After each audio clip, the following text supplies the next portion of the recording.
Mr. Gum and the Cherry Tree by Andy Stanton. Read by Steve and Evie Rolls. A grove there stands where Runtus once did rule, high up above the world, 'mongst leafy bower, and capering and singing played the fool, and thus passed many a happy, blissful hour. But fate may strip a king of all his power, and crown a fool a king in one fell blow. And 'neath the petals of the fairest flower lieth poison in the darkness down below. So to that grove, wise traveller, do not go. From A Gentle Pilgrim's Guide to Lamonic Bibber, 1581. Rough translation. There once was a strange little bloke called Runtus who used to live in the forest. But things aren't always what they seem, so keep away, or it might muck you up. Chapter 1. Spring Fever. Yes, no, maybe, what, hello. The whole squeak-mantling mess began on a day so innocent, a day so sweet and pure, a day so splendid, superb and smagnificent. It could only be the first day of spring. Ah, spring. Or as it is called in France, les boing. It is a brilliant season. Definitely in the top 5.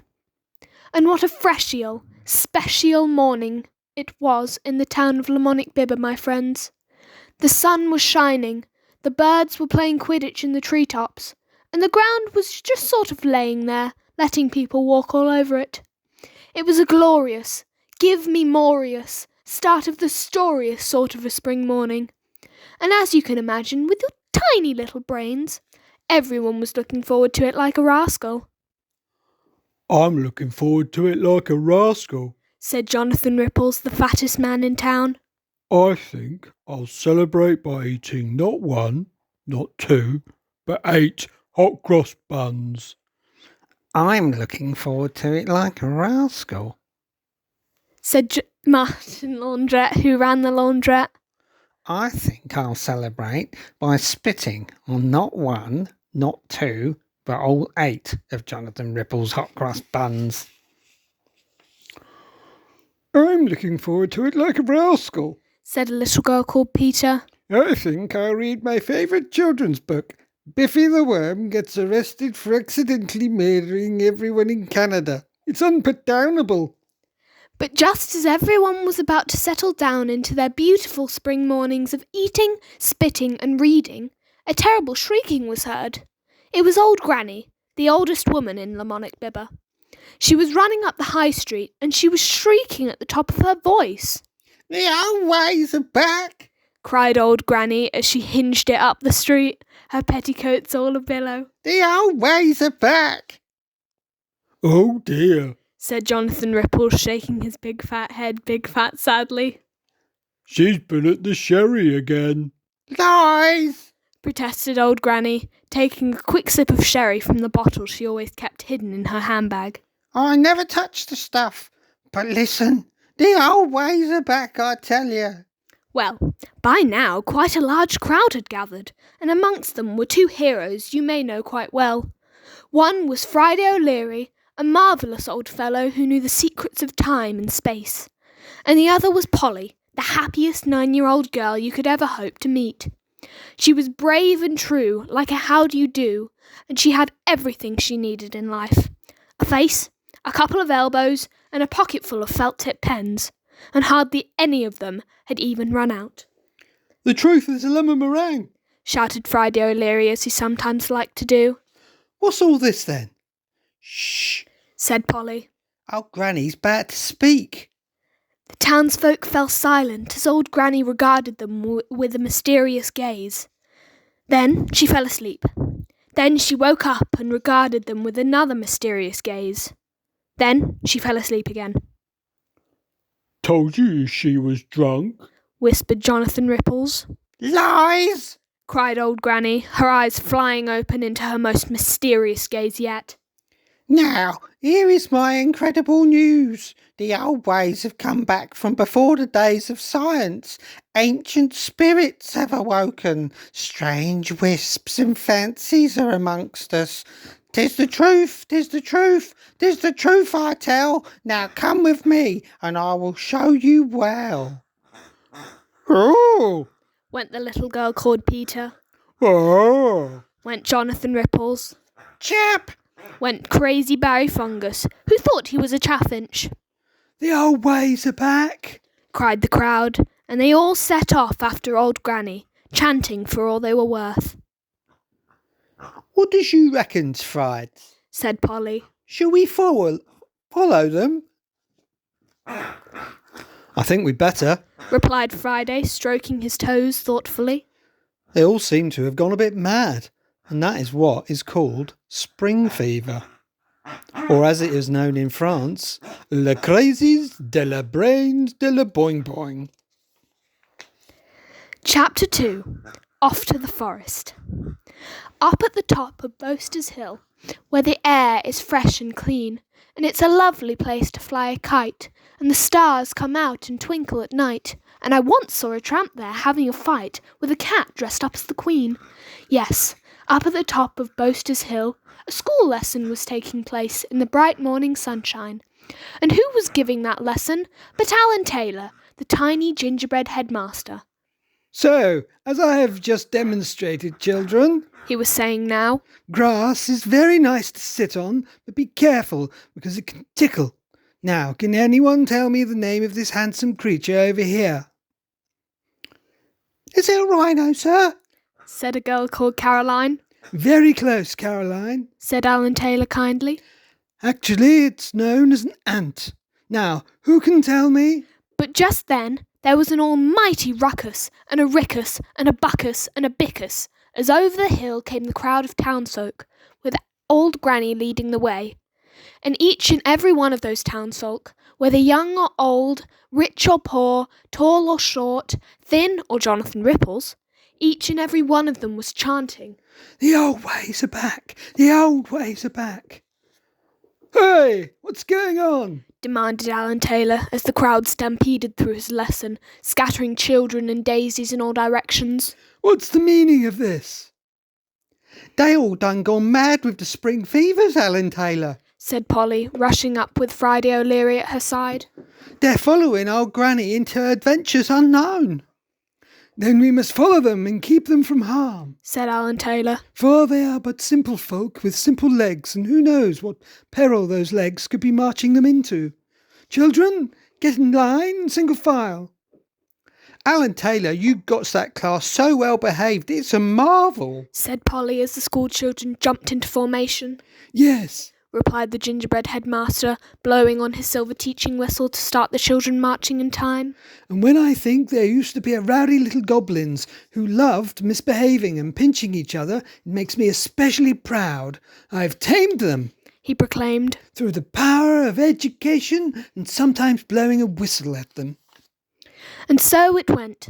Old Granny marched on, and the crowd of townsfolk marched behind her, and Polly and her friends marched behind them, and the school children marched behind them.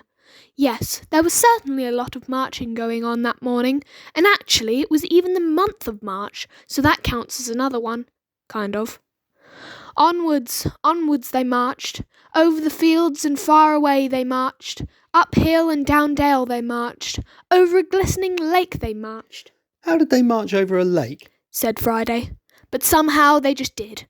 It was that sort of a day. Until eventually the crowd disappeared into a thick clump of trees. "The truth is a lemon meringue. Whispered Friday at the top of his voice. Look, old Granny's leading them into that forest of runtus, where the trees go thick and plenty, and they say ancient spirits do dwell." "Well, there's no going back now," Said Polly. And so Friday uttered the traditional words for entering the forest that are said in that part of the world. "Boo, boo, flappy flappy. Boo, boo, flappy flappy." And they entered the forest of Runtus. "Ooh, Said the school children. it's scary in here." "That's because of the ancient spirits. Whispered Friday. This place is full of them. Enormous phantoms as small as your finger, and a phone that rings, and when you answer it's ghosts, and a witch who lives in a pine cone, and Alan Taylor blew his silver teaching whistle sharply. "Settle down, children, He said. and enough of your tall tales, Friday. It's only a forest." But even so, it was a pretty spooky place. The only sounds were the rustling of the leaves and the soft sighing of the wind. The glooming trees crowded all around, making Polly shiver and Friday's hat whimper in fear. And the school children clutched at each other, half in terror and half in glee as they remembered Friday's stories of ancient spirits and forest folk. Deeper they went into the forest, listening to the sounds of the forest. Whoosh, swish, sounds. The woodpeckers pecked and the woodpeckers didn't. A ladybird sang a mournful song on her guitar, a dandelion chased a dandy zebra through the undergrowth, and the path before them twisted and turned through the haunting trees like some sort of a big curly super finger, beckoning them on. At last they rounded a bend and came to an archway formed by two low branches all covered in roses.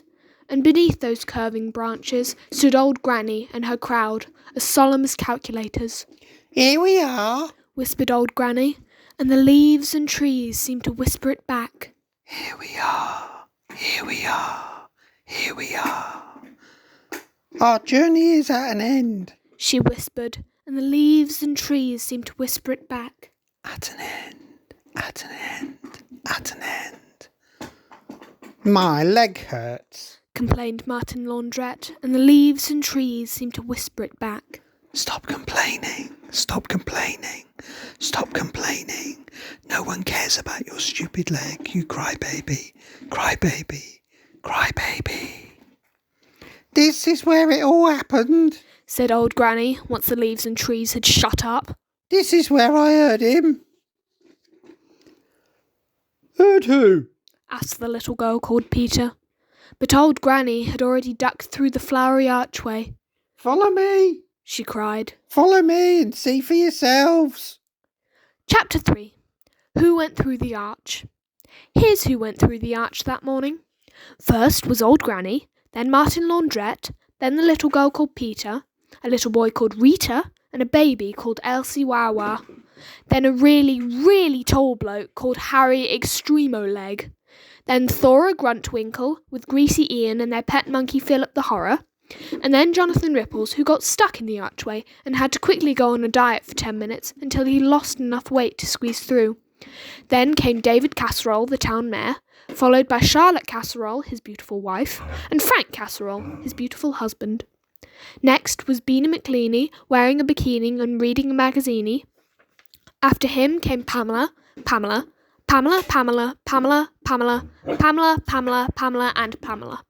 or the Pamelas, as they were known for short. Then came another Pamela who didn't count with the other Pamelas, because none of them liked her. Then came a superhero called the Yellow Wriggler, who caught criminals by crawling along the ground dressed as a banana and shouting at them. After him came an illusionist called the Prince of Illusions. And after him came the Prince of Illusions again. Said the Prince of Illusions. "The first time I went through the arch, it was just an illusion." Then came a few other people I can't be bothered to tell you about. Then a couple more, and then a couple more. And after them came the heroes, Polly, Friday, and Alan Taylor, along with his class of giggling schoolchildren. And finally came crazy Barry Fungus, hopping along in his silver bird cage and tweeting like a chaffinch. "Tweet, tweet, Said Barry Fungus. tweet, tweet. Wait for me, wait for me." Chapter 4. Who didn't go through the arch? Everyone else in the world. And also the Prince of Illusions. Ah, Said the Prince of Illusions. the second time I went through the arch, it was just another illusion. I haven't gone through the arch at all, and I never will. Goodbye. Chapter 5. The Voice in the Tree. "Ooh, Said everyone as they stepped through the arch. this is nice." See? Said old Granny, pointing around the place and having a crafty sip of sherry while no one was looking. Told you it'd be good. And it was. Old Granny had led the townsfolk to a forest clearing, which is like the rest of the forest, only not quite so stuffed with trees. It's beautiful, said Jonathan Ripples. It's wonderful, breathed the little girl called Peter. Oh, what fair enchanted grove be this, where time hath stood still for many hundreds of years, and man hath seldom roamed, marvelled one of the Pamelas. Not Pamela, or Pamela, or Pamela, or Pamela, or Pamela, or Pamela, or Pamela, or Pamela, or Pamela, but Pamela. And indeed, the air did feel magical. It was easy to believe the old ways were still at work in that place. The grass waved softly, and the breeze like the hair of a long-ago princess.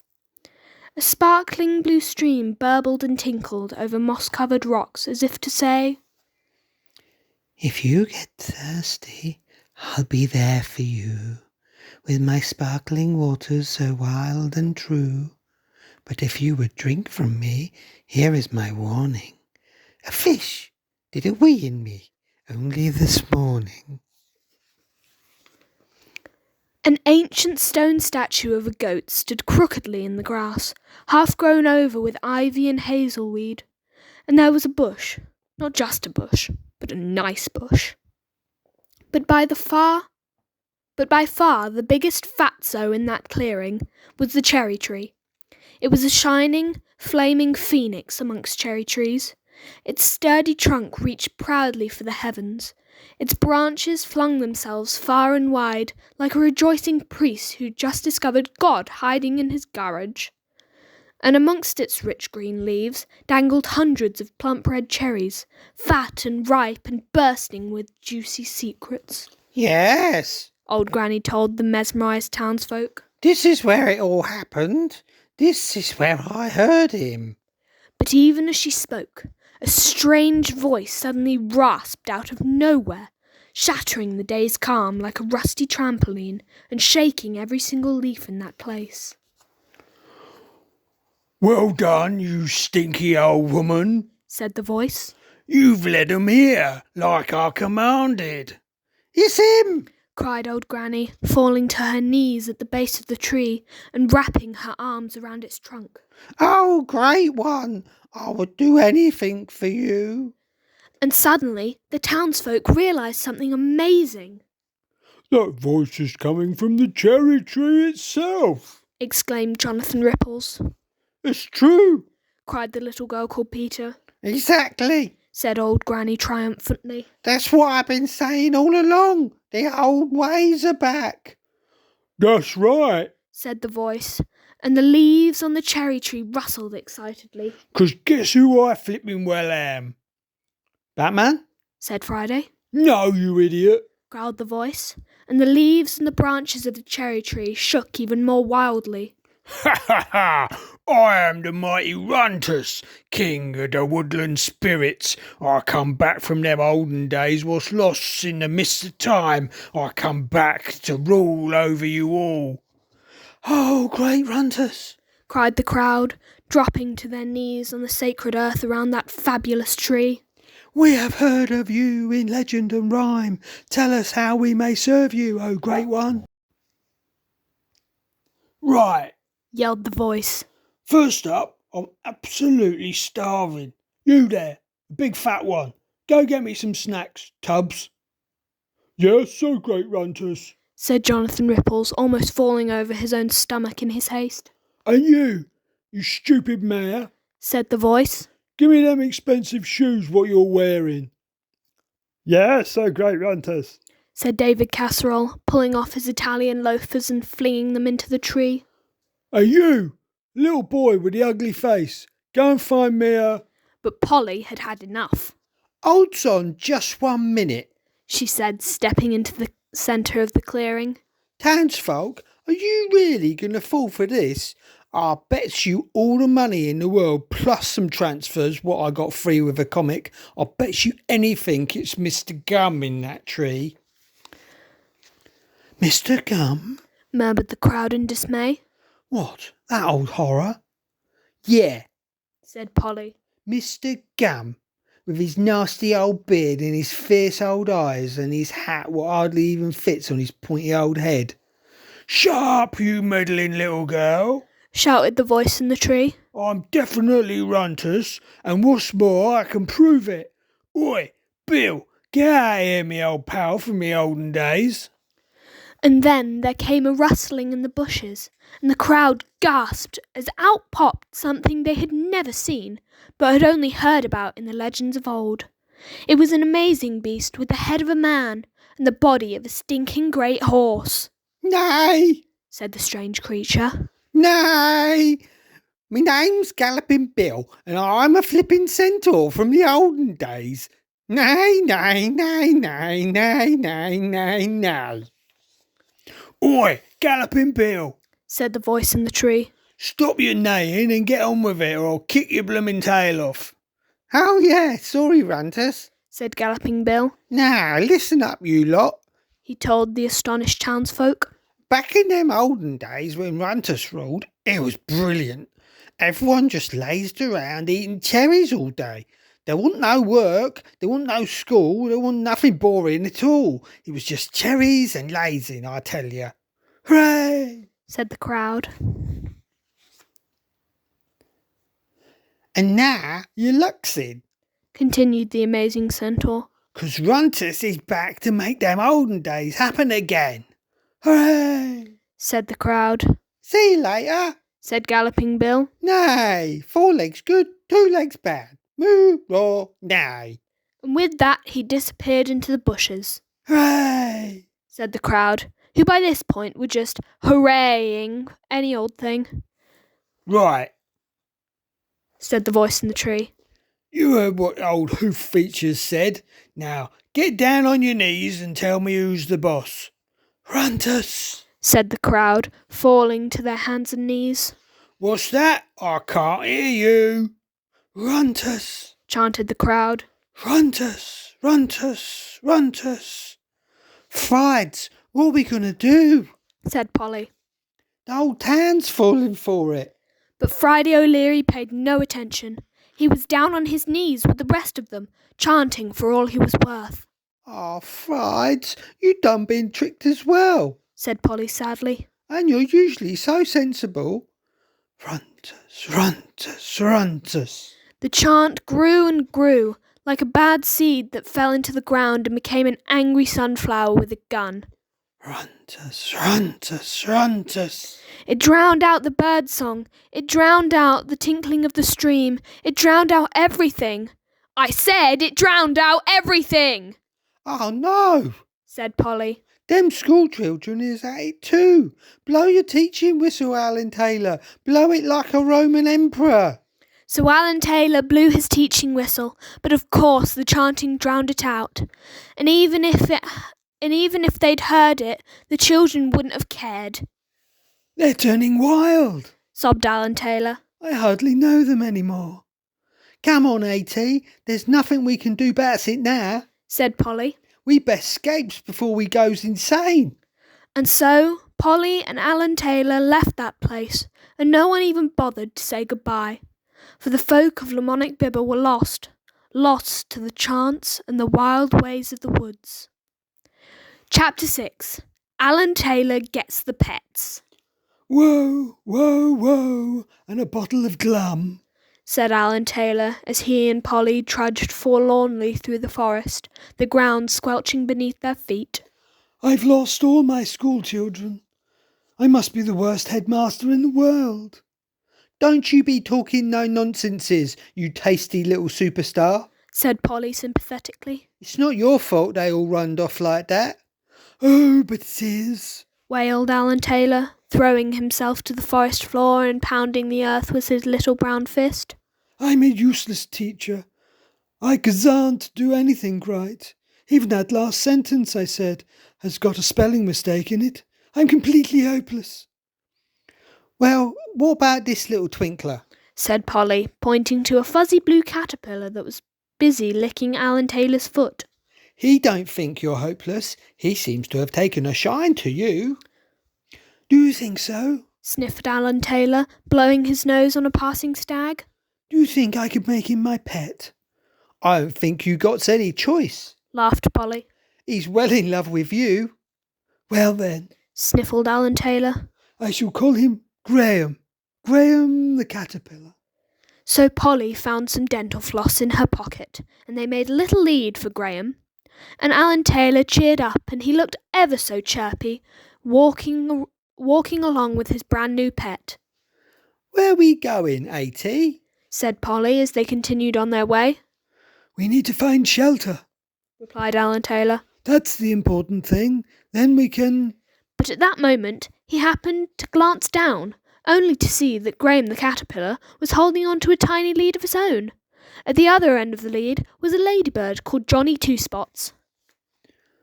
Why, the little rascal, laughed Alan Taylor.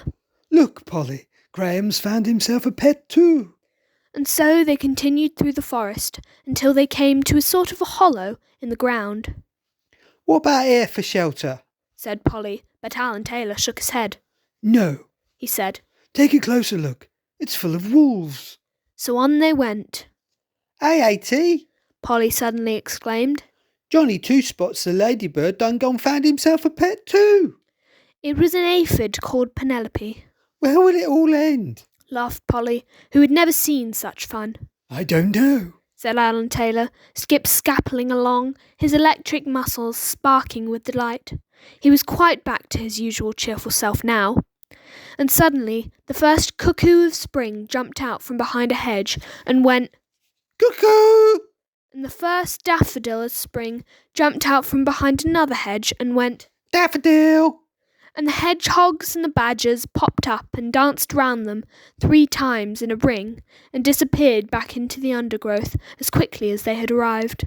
And the sun shone down through a gap in the trees, and a sparrow sailed past in a little flying bird bath, and the entire forest seemed to sparkle with a million sparkles, one for every single boy and girl in the whole world, even the naughty ones who don't really deserve a sparkle at all.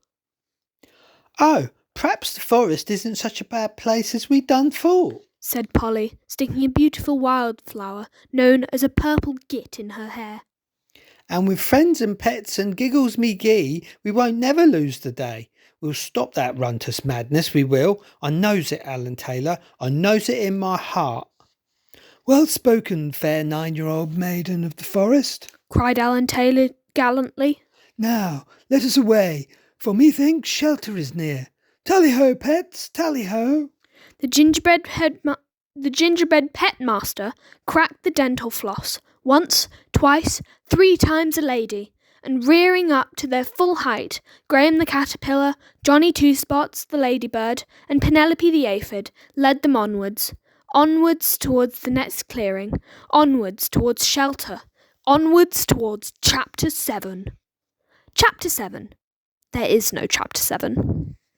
Chapter 8. A plan is born, and so are some pets. OK, Polly, said Alan Taylor once they were settled in the next clearing. We've sorted out shelter. Our next challenge is finding something to eat. We must forage for our food like hunters, he continued, scrabbling around on the forest floor. Look, I've already found a dead bee, and if we're very lucky, he said hopefully, turning over a small rock. Yes, maggots. Now, our next task is to gather sticks to start a fire, and... Why don't we just go over there? Asked Polly, pointing to a nearby shop. Squirrel McWhirrel's General Store and Delicacy. Food, newts, news, tobacco, acorns, etc. Oh yeah, said Alan Taylor. That's a much better idea. So off they went to Squirrel McWhirrel's shop. By the way, Squirrel McWhirrel wasn't actually a squirrel. That would be crazy. He was a goldfish. 5 minutes later, the heroes were back, stuffing themselves on Cornish pasties, lemonade and sweets, and watching the pets as they capered.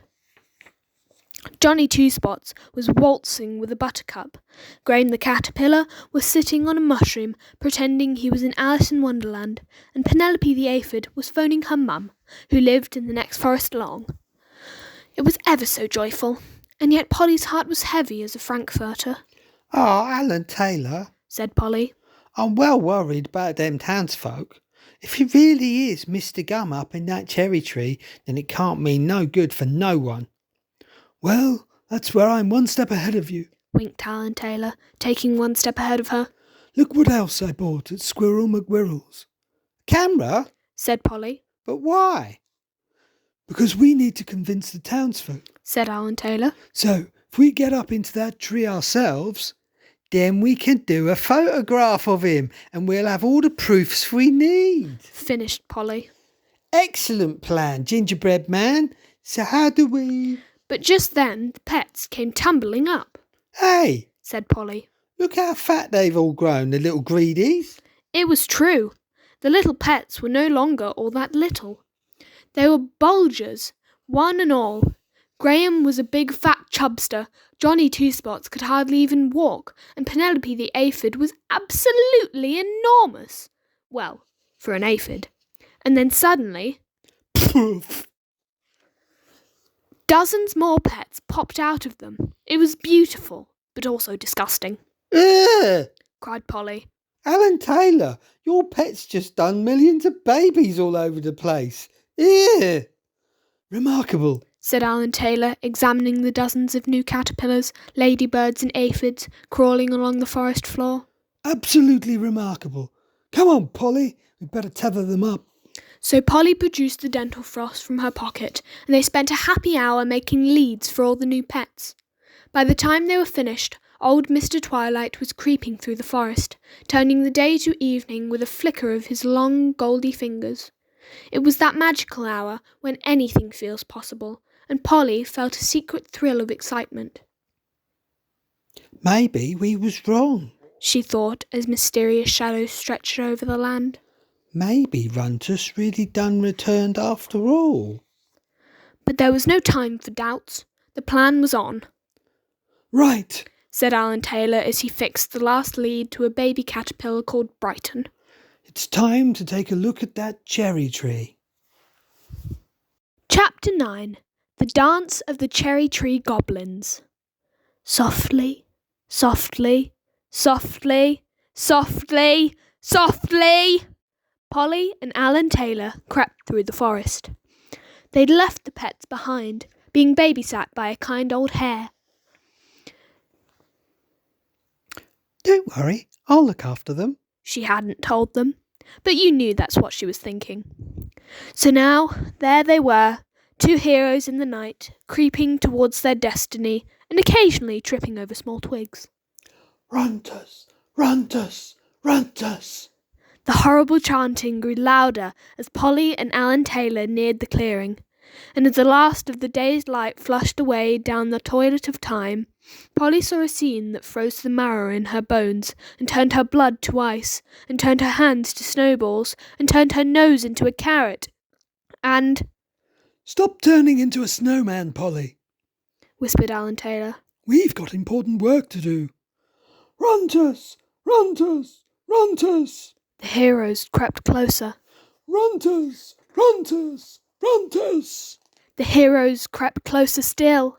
Runtus, Runtus, Runtus. The heroes crept closer than ever. Runtus, Runtus, Runtus. Alan Taylor's head bashed into the cherry tree. Oops, too close, whispered Polly. The heroes crept back a bit. And there they hid at the edge of the clearing, taking it all in. It was ghastly. The townsfolk were kneeling in a big circle around the cherry tree, their arms covered with scratches, their hair tangled with leaves and dirt. Their clothes were tattered and torn, and Crazy Barry Fungus's birdcage hadn't been cleaned out all day and smelled so bad that he could hardly breathe. What a mess, whispered Polly. They looks like they don't even knows what they're up to. Runtus, Runtus, Runtus, chanted the crowd. Runtus, Runtus, run. Shut up! Roared the voice from the cherry tree suddenly, and at once everyone fell silent. I've had enough of you for one day. Now get lost and remember what I told you. Yeah, so great, Runtus, said the townsfolk. We have heard your commands. We know what we must do.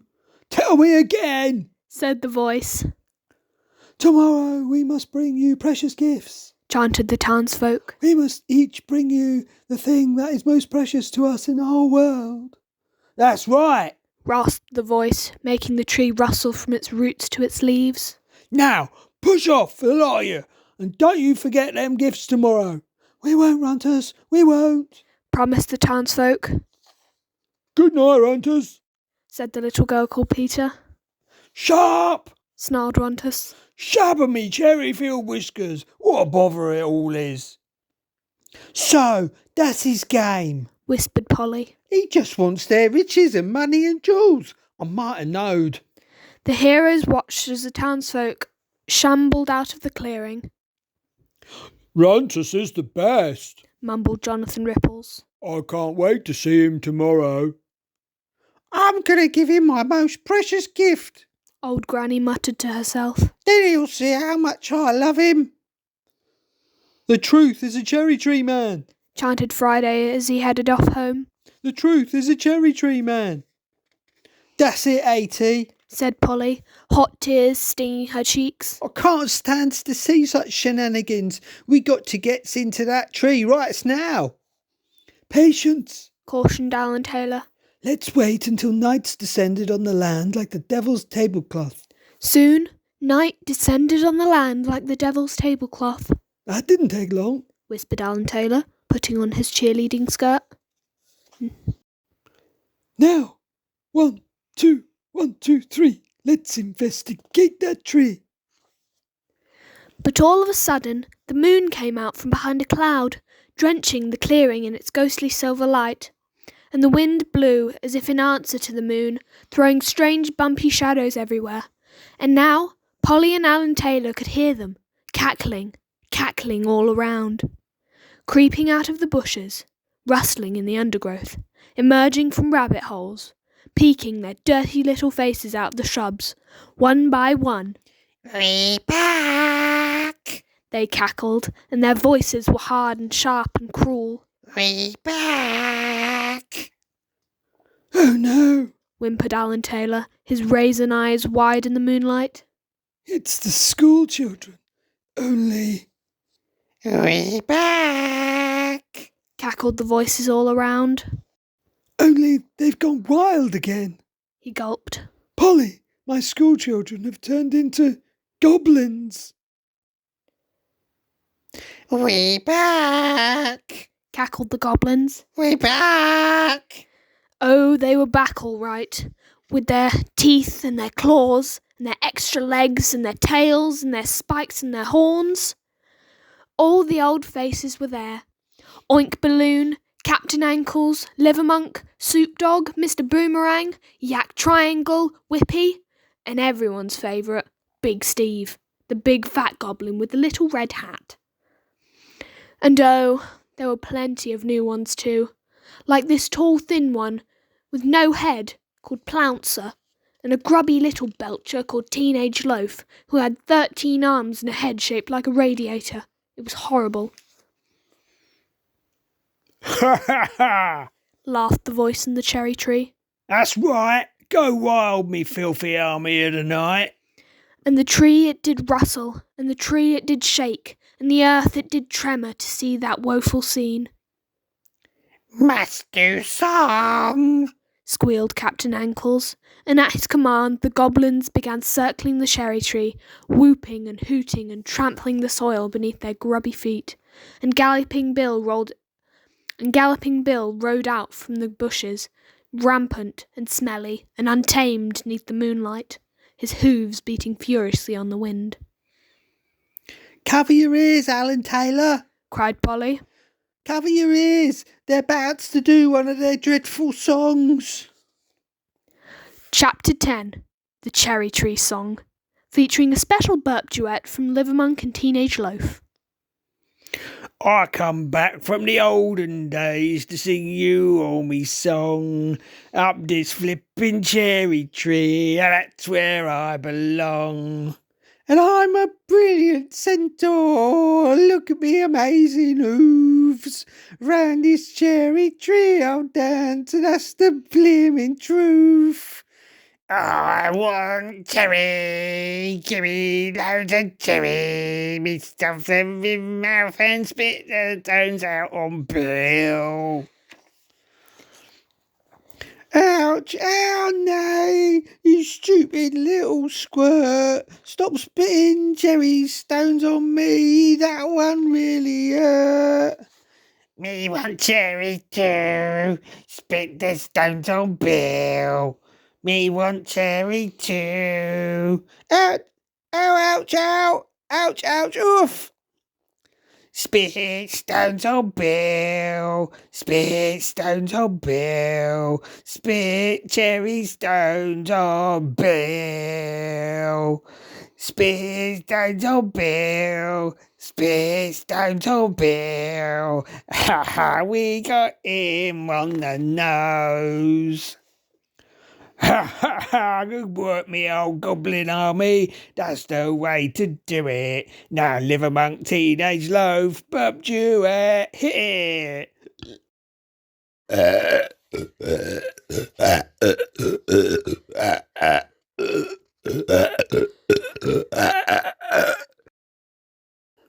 I come back from the olden days to sing you all me rhyme. Up this flippin' cherry tree, I'm singing all the time. Ouch! Cherries! Cherries! Ha ha ha ha ha ha ha! Nay! Ow! Let's do it once again.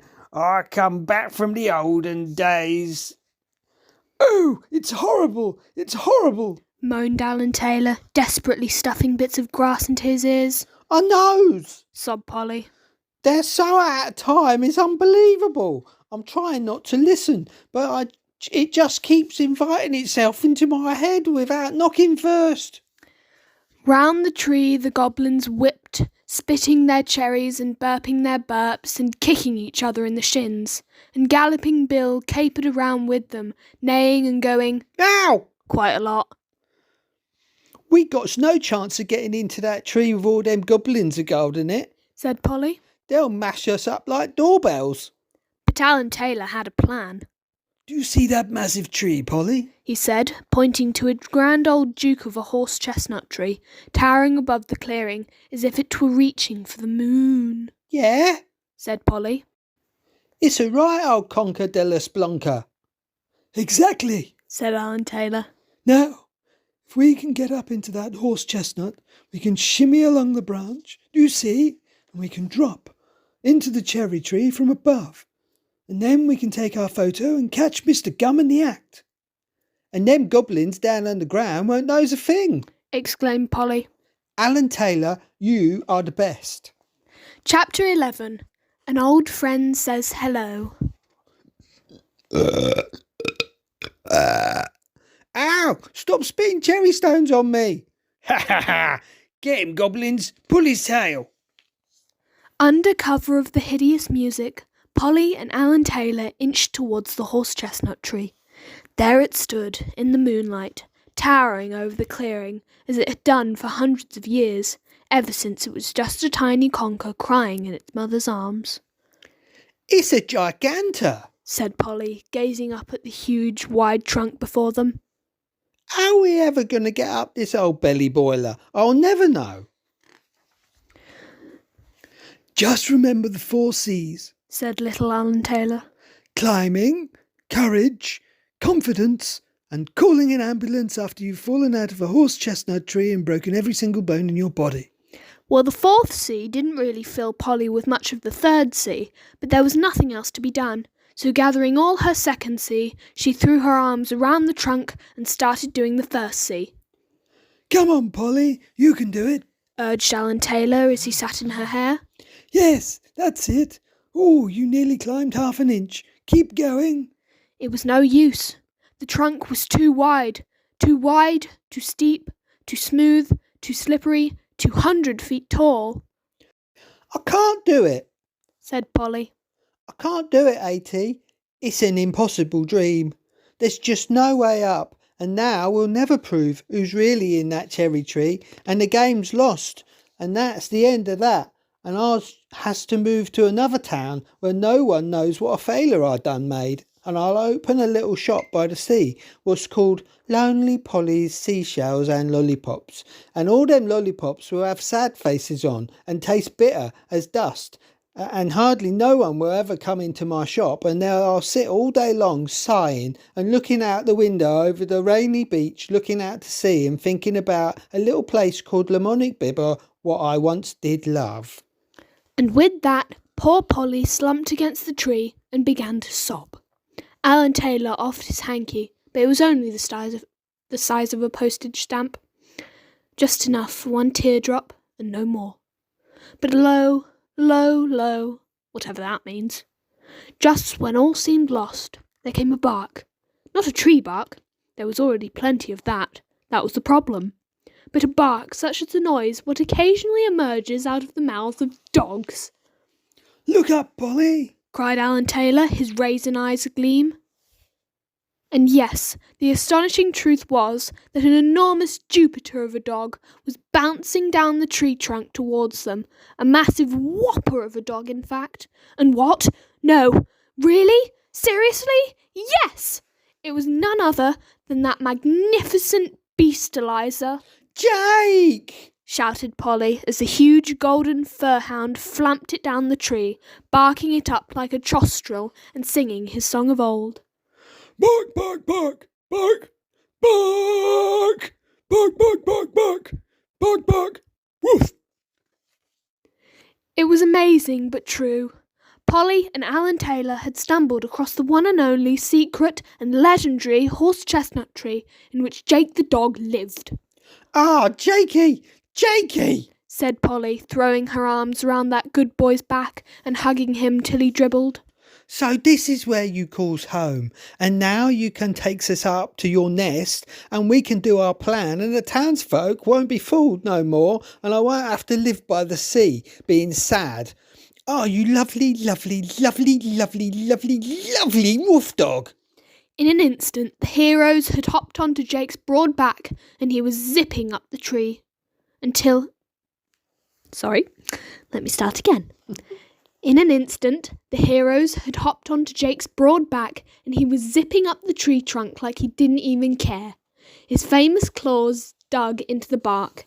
His famous tail swung like the rudder of a great ship, steering him straight and true. His not quite so famous knees did whatever it is that dogs' knees do. It was remarkable, and that is why I remarked on it. Oh, if you haven't ever gone scrambling up a horse chestnut tree on the back of a massive whopper of a dog in the middle of the night, you haven't lived, my friends. The air riffled through their hair, the owls and the pipistrelles flurried, and how Polly wished the ride could last forever. But nothing lasts forever, not even school assembly, although it sometimes feels like it. All too soon, the heroes were standing high up in Jake's nest, amongst his collection of broken radios, old magazines, and paper clips he had found lying in the forest. What a clever wolf crumble you is, Jake, said Polly, stroking his big soft belly. You done made your home in exactly the right place to help us investigate that cherry tree. Oof, said Jake, who didn't really know what was going on. Polly sat on the edge of the branch and looked down. The little cherry tree was a long way below her dangling legs. The goblins were just dark dots in the distance, and Galloping Bill was just a dark dot being hit by cherry stones. Now Polly was up here. It didn't seem quite so easy. It was far too long a way to jump down into the tree. There was only one thing for it. Polly doubled a long strand of dental floss around the branch. Be careful, said Alan Taylor solemnly. bark, said Jake. Said Livermonk far below. The song had finally ended. And then the night was silent. The moon blinked once, then looked away. Somewhere in the distance, nothing happened. Polly took a deep breath. Then she slid off the branch, gripping the dental floss for her very life. Down she went, through the dark, unseeing night, heading for the cherry tree, heading for Runtus. Chapter 12. In the Cherry Tree. Down went Polly into the cherry tree. Down she slid through the dark green leaves. Down, down into the very heart of the tree where the secrets lay. And suddenly she was scared. What if it really was Runtus? What if she was about to meet an ancient woodland spirit, a spirit with horns on his head and the legs of a goat, and a magic flute so powerful that one note from it could stop the world from turning, or blow up a koala? Shaking like a leaf, Polly pushed aside the shaking leaves, and there she saw him. Yes, there he was, sitting astride a branch and swigging from a bottle of Galloping Bill's homemade forest cider. Ingredients: cherries, entrails, beer, bit of an old shoe, couple of spiders, something I found in me ear, acorns, magpie beak, fresh lemon juice, not from concentrate. Counts as 2 of your recommended 5 spiders a day. Warning: may cause headaches and mild death. It was Mr. Gum. His big, red scruffler of a beard dripped with cherry juice. His hands were as filthy as pubs, and his bloodshot eyes were lit up with madness and power. I knews it, said Polly. I knews it was you all along, and I'll bet Galloping Bill isn't nothing but that stinker of a butcher Billy William III. It's true, cried Galloping Bill gleefully, poking his dirty face up through the leaves. I made this costume myself from a dead horse. Nay, he boasted, before disappearing into the night once more. Well, you annoying little frog, said Mr. Gum, turning to Polly with a snarl. You was right about Billy and you was right about me. Satisfied? Not yet, said Polly bravely. You see, I'm here to get proofers that there isn't no Runtus after all. And with that she whipped out the camera and aimed it at Mr. Gum's crooked face. But before she could click the shutter, Billy popped his head back up through the leaves, opened his mouth as wide as he could, and swallowed the camera whole. Ha ha ha! Good one, Billy, me old centaur impersonator, laughed Mr. Gum. Oh, dearie me, he sneered, turning back to Polly. You got no proof, and you never will. How are them townsfolk going to believe you now, you pathetic flea? I got my word, said Polly. That's what. Your word? Snorted Mr. Gum, laughing so hard that a cherry stone shot out of his nostril. Your word? It's me them townsfolk listen to these days, so move over, little girl. There's a new little girl in town. Me. But why? Pleaded Polly. Why are you doing this terrible thing? 'Cause I fancy ruling this stupid forest, laughed Mr. Gum, his bloodshot eyes lighting up with a terrible greed, so greedy it was very greedy indeedy. And not only that, but I'm going to rule the whole stupid town of Lamonic Bibber too. And rule 'em I will. He roared, so loudly that the branches shook and the leaves trembled and a load of cider bottles plummeted out of the tree, smashing their glassy way through the night. Ow! said Billy from far below. That's right, said Mr. Gum. I'm going to rule this town. I'm already halfway there, and tomorrow's the big day. What's so important about tomorrow? said Polly. Mr. Gum danced on the branch in his hobnail boots, his face half in shadow, half in light, like a swine who didn't know better. I ain't telling you. He laughed, cracking open another bottle of cider. Now get out of me tree, for I kick you out of me fists. Now get out of me tree, for I... Well, Polly didn't need telling twice. Hastily, she climbed down from the tree and ran off into the night, the goblin's cackling calls chasing her through the darkness. Nay! cried Billy as he watched her go. Nay! Nay! Nay! Nay! Nay! Nay! Nay! Shut it, Billy! growled Mr. Gum, who wanted nothing more than to snooze the rest of the night away in peace. You're not actually a real centaur, you idiot. But I like doing it, laughed Billy. It's funty. Nay, nay, nay, nay, nay, nay, nay, nay, nay. Went Livermonk. Nay. Went Billy. Woof. Joined in Jake from above. Woof, woof, woofity, woof, woof, woof. I'm surrounded by idiots. Sighed Mr. Gum, shaking his head in despair. Sometimes I don't know why I even bother. I really don't. Chapter 13. Babies and Rainbows. Oh, how the gingerbread headmaster and his pets rejoiced upon Polly's return. Alan Taylor beamed, Graham the caterpillar purred with pleasure, and Johnny Two-Spots danced a new ballet called The Return of Polly in her honour. But Penelope the aphid just sulked in the corner, for secretly, deep down in her aphid heart, she was jealous of Polly's friendship with Alan Taylor. You see, aphids are very jealous creatures, and that is why they are green. Oh, Alan Taylor, Said Polly. I've been into the cherry tree and just you guess what? We was right. It wasn't nothing but Mr. Gun business in there, plain and simple. Only I didn't get no photo 'cause Billy William done scoffed my camera and... Ew! Your pets is doing millions more babies. It was true. The pets were squeezing and a-sneezing their new babies out all over the place. And not just the old pets either. Lots of the younger ones were at it too, popping 'em out like ginstrels. Remarkable, Said Alan Taylor, examining the many new scuttlers. they never seem to stop. Come on, Polly, we've lots of new leads to make. But the night's adventures had been too much. Polly had already fallen into a lovely deep sleep, where there were no cherry trees, and no goblins, and no runtuses trying to rule the town. Just lovely fluffy clouds which rained strawberry lemonade, and a big fairy tale castle filled with tall handsome princes who all looked like Jake with a moustache. When Polly awoke, dawn was breaking overhead. The sun was brushing its shiny blonde hair, the trees were stretching their backs, and the birds were singing their latest hit, Chirp, Chirp, Chirp! 2010 Maximum Funk Remix.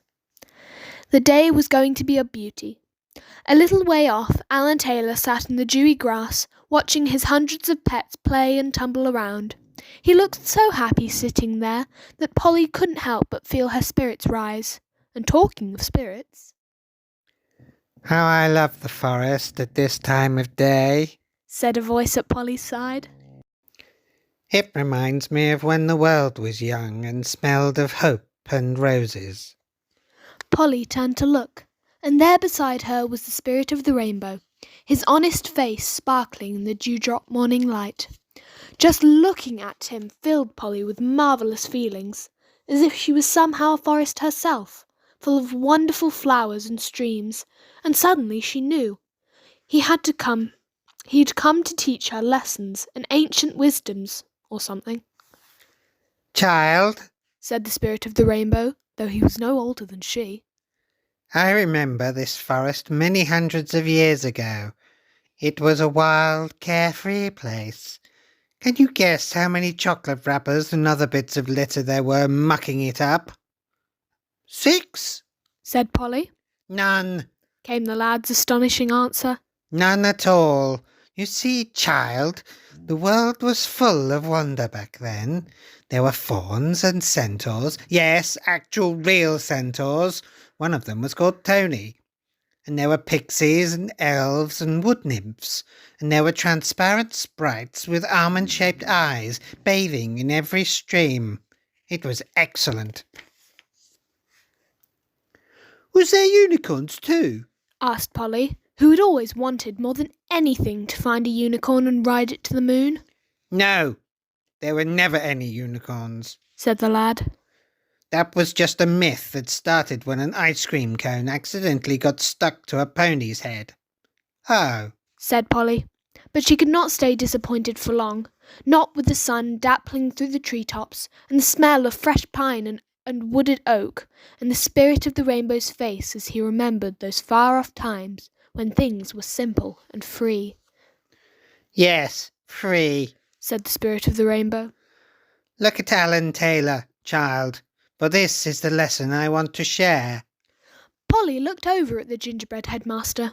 He was laughing in the grass, pets bouncing up and down on him, caterpillars, ladybirds and aphids, caterpillars, ladybirds and aphids, bouncy, bouncy, bouncy. It was tremendous, See how he lets his pets go free? observed the spirit of the rainbow. Yeah, said Polly. he loves walking them on their leads, but he's always giving them time off to have their fun when they needs it. How right he is, said the lad. but there is someone in this forest who never lets anyone go free. Yeah, shuddered Polly. Mr. Gum. Exactly. Said the lad. Mr. Gum is like a cruel pet owner who wants his pets to be tied up all the time. Only Mr. Gum's pets are not caterpillars or insects. They're townsfolk. Finished Polly. He's treating the townsfolk just like he owns them. Yes, child, said the spirit of the rainbow somberly. He is promising everyone that they will be free, but really he's just trying to control them. So what you're saying is, what I'm saying, child, is not what it is important, said the boy. For words are merely words, and sounds are merely sounds, and once every 100 years a flower with the face of an angel blooms in a white tower and cries tears of pure love. But enough of these mysteries. Time draws on and I must away. I've got a swimming lesson at 10:30. Just tell me one more thing, said Polly as the boy got up to go. Was Runtus ever real? Back when the forests were excellent, with all them pixies and fairies and sprites, was Runtus there too? For a moment it seemed the boy would tell her. His mouth opened, but then he seemed to think better of it. I must away, he said, disappearing into the dazzling sunshine. And where he had sat, were 3 fruit shoes. One said, Yes. One said, No. And one said, Maybe. Chapter 14. Precious Things. Runtus! Runtus! Runtus! The sun was climbing higher through the treetops as one by one the townsfolk returned to the clearing. Old Granny, Jonathan Ripples, Martin Laundrette, the Pamelas, the other Pamela who no one liked, Crazy Barry Fungus, and many others besides. And they all had one thing in common. They all had faces. And they all had another thing in common. Each and every one of them was carrying a gift for Runtus. Jonathan Ripples was carrying a photo of himself as a young man, thin and handsome like a film star, all those years before the hunger had got him. Runtus! Runtus! Runtus! Martin Laundrette had brought the toy washing machine he'd played with as a child. How he'd loved to fill it with toy shirts and toy trousers and toy washing powder that was actually sherbet. And it was that toy washing machine that had made him want to open a laundrette when he grew up. Runtus! Runtus! Runtus! Beanie McLeany, who loved things that rhymed, had brought his favourite things of all. A stuffed raccoon, a tablespoon, and a blue balloon. Runtus! Runtus! Friday O'Leary had brought a photo taken on his wedding day. The photo was actually of a doorknob factory in Liverpool, but never mind. It had been taken on his wedding day, and that was the important thing.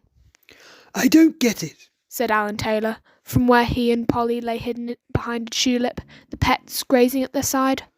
This stuff's just worthless junk. What on earth can Mr. Gum want with it? I dunno, said Polly slowly. I thought he was after their riches, but... She looked at the townsfolk again, seeing the dreamy way they gazed at their precious things, seeing the careful way they held them. Suddenly she understood it all, and a chill went up her spine, and a caterpillar went down her sock. That's it, cried Polly. These are precious things, A.T. They're precious in the hearts of them townsfolks. They're the things what gives them hopes and reminds them of happier times. You're right, exclaimed Alan Taylor. By ginger, you're right, Polly. And if they gives them up, it's like they're giving up a part of themselves, continued Polly. It's game over, and Mr. Gum will have total control over them all, just like he done planned. They'll be at his command forever. Oh, Polly, cried Alan Taylor. He's not just taking their precious things. It's like he's stealing their very souls. Polly gritted her teeth. Well, he hasn't got 'em yet, she said determinedly. We got to stop him before it's too late. It's no use stopping him after it's too late, because it'll be too late. Well, come on then, said Alan Taylor gallantly. Tally-ho, pets, tally-ho. And so they followed the crowd into the clearing, brave Polly and little Alan Taylor and his hundreds of pets all rearing up before him like a vast moving sea of blue and yellow and green. Runters, runters, runters, The townsfolk encircled the tree, waving their precious things. runters, runters, runters. Oh, great runters, we have brought you our precious gifts, just as you asked. For you are our mighty leader and... Oi, townsfolks! Shouted Polly, racing into their midst. Shut up with all your runtuses in and listen, 'cause I got news so standing your minds is going to explode out your faces and your legs is going to melt with astonishment and your arms is going to fly out of their sockets and land on a nearby hill. You better not tell us then, Said David Castrol, the mayor. that sounds absolutely horrible. No, you gots to know, Said Polly. 'Cause you all been taken for fools by that cherry tree. 'Cause now I know for sure. Ain't no runtus up there in them leaves. No, it's Mr. Gum. I seen him myself hiding there like a dirty great maggot with a hat on. What? Murmured the crowd. Not runtus? Murmur, murmur, murmur, debate, murmur, murmur. Hang on. Demanded Martin Laundrette, suddenly turning on Polly. Why should we take your word for it? Yes, Cried Jonathan Ripples. where's your proof? I haven't got none. Admitted Polly. Unfortunately, my camera was eaten by a pretend centaur, but... No buts! Declared Mayor Casserole. It's Runtus we like, and it's Runtus we came to see. Sorry, Polly, but the old ways are back, and they're here to stay.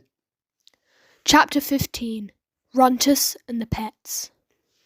Runtus! Runtus! Runtus! The noise was deafening. It was so awful that the daffodils pressed their emergency rewind buttons and shot back into the ground. It was so horrible that the weeping willows wept actual tears. It was so unbearable that the elm trees emigrated to another country.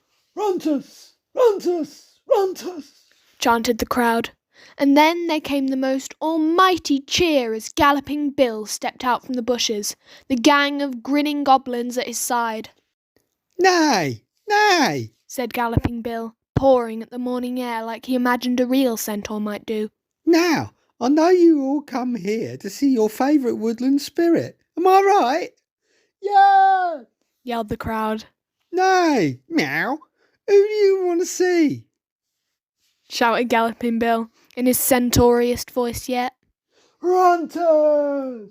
Yelled the crowd. Well then, you're in luck. Cried Galloping Bill, accidentally punching himself in the face with excitement. 'Cause here comes the bloke what you loves to obey. The one what's got important commands to say. The one what's going to change your lives today. It's the one, the only, Runters! Nay! Yeah! Shouted the voice in the cherry tree as the crowd roared. That's right, me old devoted followers. It's me. Now, you all got your precious gifts to show how much you love me. Yeah! Shouted the crowd. Good.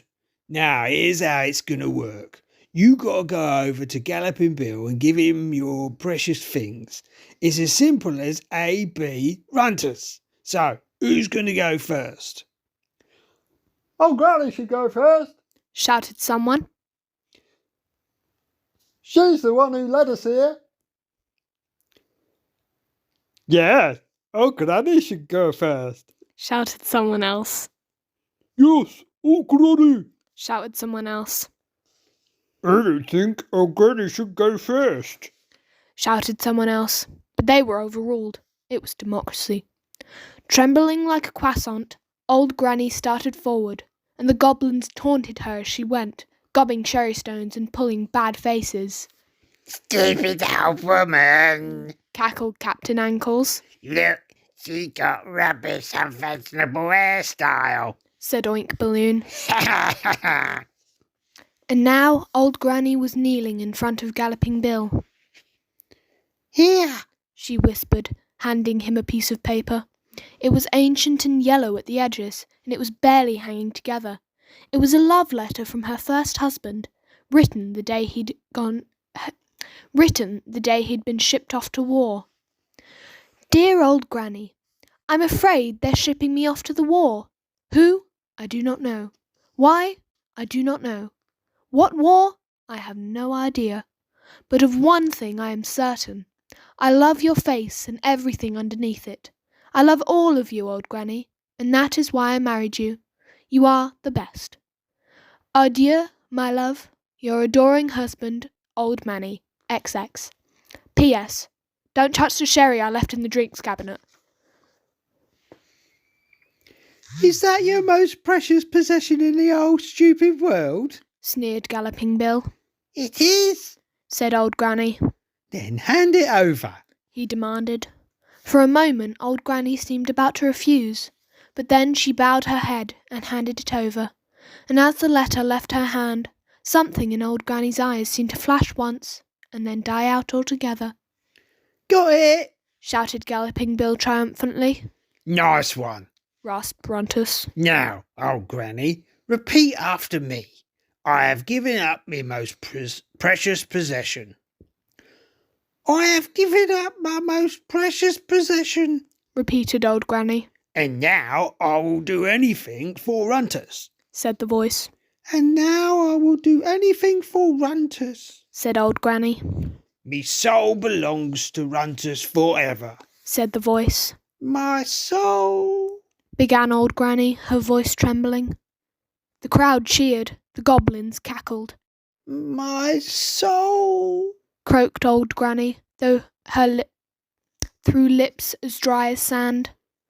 My soul belongs to... But suddenly it hit Polly like a multicoloured bolt of lightning thrown into her brain by Cleveros, the god of brilliant ideas. Without a moment's thought she snatched the lead from Alan Taylor's gingerbread hand. Polly, He cried in shock. what are you up to? Sorry, A.T., She replied. but I just thought of something the Spirit of the Rainbow done told me. Mr. Gum's controlling everyone like pets on leads, but sometimes you gotta let them pets go free. Twango! Polly bit through the dental floss, and the pets were off the lead. For a moment they just stood there doing nothing. A few of them popped out some last-minute babies. Then a great gust of wind picked them up, and in that gust of wind Polly thought, just for a moment, that she could hear the Spirit of the Rainbow's voice. Go free, little ones. It seemed to say. Go free. The gust of wind blew the pets towards the cherry tree. Caterpillars, ladybirds, aphids, hundreds of them, thousands of the little tanglers. They landed in the lovely green leaves of the tree, and... Nibble! It was one of the biggest nibbles the world had ever heard. In China, people looked up at the noise and said, Sounds like some caterpillars and ladybirds are nibbling a cherry tree over in England. Oh, and maybe some aphids too. In Egypt, the nibbling sound took a famous prince by surprise, causing him to trip over a prune. In San Francisco, a team of nibbleologists measured the nibble at 48.4 on the official nibble scale. It's astounding, Said the chief nibbleologist. especially as the official nibble scale only goes up to 12. And especially as there's no such thing as nibbleologists in this first place. Yes, it was a nibble of outstanding proportions. The nibble that shook the world. And then it was over. The caterpillars floated gently to earth on little parachutes of silk, and the ladybirds flew down with them, and the aphids hitchhiked on their spotty backs. But the townsfolk hardly noticed, for they were gazing at the cherry tree in shock. The pets had feasted well. They'd stripped every single leaf from the cherry tree, every last one, and now the Lord of the cherry tree was revealed in all his filthy glory. caught in the bare branches of the tree like the guiltiest spatula imaginable. Well, townsfolk, Said Polly quietly. there's your runtus. There's the one you was about to give your souls to, you sillies. And the townsfolk saw they'd been played for fools by a master scoundrel. There was the briefest of pauses. Then Get him!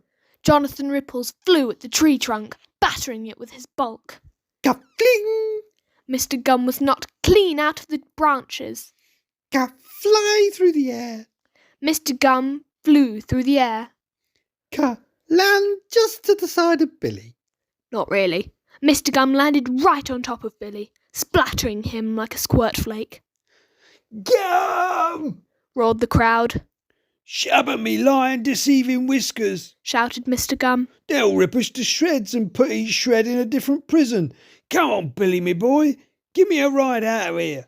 And like the coward he was, Mr. Gum clambered onto Billy's back, and together they snoofed it out of that forest just as fast as you please, or maybe even faster. Get back here! Roared the crowd. We haven't finished with you yet. But though the townsfolk chased those villains for the rest of that day, somehow they managed to escape. For never was there a pair of rascals more slippery than Mr. Gum and Billy William III, and that is why they are sometimes given the nickname the pair of slippers. And just like slippers, they were gone, gone, gone, gone where the wind would carry 'em, gone where the wind would blow. Chapter 16. Feasts and such. So that's how the townsfolk's souls were saved. And with the danger over, it was time for a feast. The children ran hither and thither, picking wise berries from the trees, and old Granny tested the berries to see if they were poisonous by asking each and every one of them. Are you poisonous? The little girl called Peter made daisy chains to hang from the branches, and the little boy called Rita made daisy padlocks to make sure no one stole them. Jonathan Ripples went out bravely hunting and returned with wild boar and rabbits, and Martin Laundrette pretended he caught them himself, and Jonathan Ripples sat on him to teach him a lesson. And Friday O'Leary played the drums with a rat and a tat and a wiggle of his hat, and then what do you think? Jake the dog came bounding down from his horse-chestnut tree, and it was time for stroking and patting and riding round on his great broad furry back. Broad as a beam it was, broad as a beam. And as the evening drew on, a bonfire was lit in the clearing, and the food and wine flowed freely, my friends. And everywhere that Polly looked, she saw the townsfolk, not as they had been when they were under Mr. Gum's spell, but as they should be, merry and bright-eyed, and sometimes a bit drunk, especially old Granny. And the goblins turned back into children and said sorry to Ellen Taylor, who forgave them. And then the caterpillars all got together and did a load of cocoons, and on the stroke of midnight, blim, they turned into butterflies. Goodbye, little friends. Said Alan Taylor as the creatures flapped out of the forest. But it wasn't goodbye, for all summer long those butterflies were seen flying through Lamonic Bibber, cheering people up with their colourful wings, and sometimes being eaten by cats or getting sucked into electric fans. And as for Polly and her friends, Friday O'Leary, little Alan Taylor, and big slobbery Jake, well, they'd never been happier. I wonder if there ever was a real runtus in these parts, Said Polly as they cleared up after the feast. What does you think, everyone? Said Friday O'Leary, gazing thoughtfully into the distance. Said Alan Taylor, gazing thoughtfully into the distance, only lower. Woof! Said Jake, nuzzling Penelope the aphid. They had become quite good friends. Suddenly remembering something, Polly reached into her skirt pocket and pulled out the 3 fruit chews the Spirit of the Rainbow had given her. She handed one to each of her companions. So, She asked again. does you think runtus was ever real? Yes. Said Friday, reading what was written on his sweet wrapper. No. Said Alan Taylor, reading what was written on his. Polly looked down at the wrapper of her own fruit chew. Maybe. She said, Maybe. and they all stood there in the grove, gazing at the cherry tree as dusk drew in, chewing it over. The end.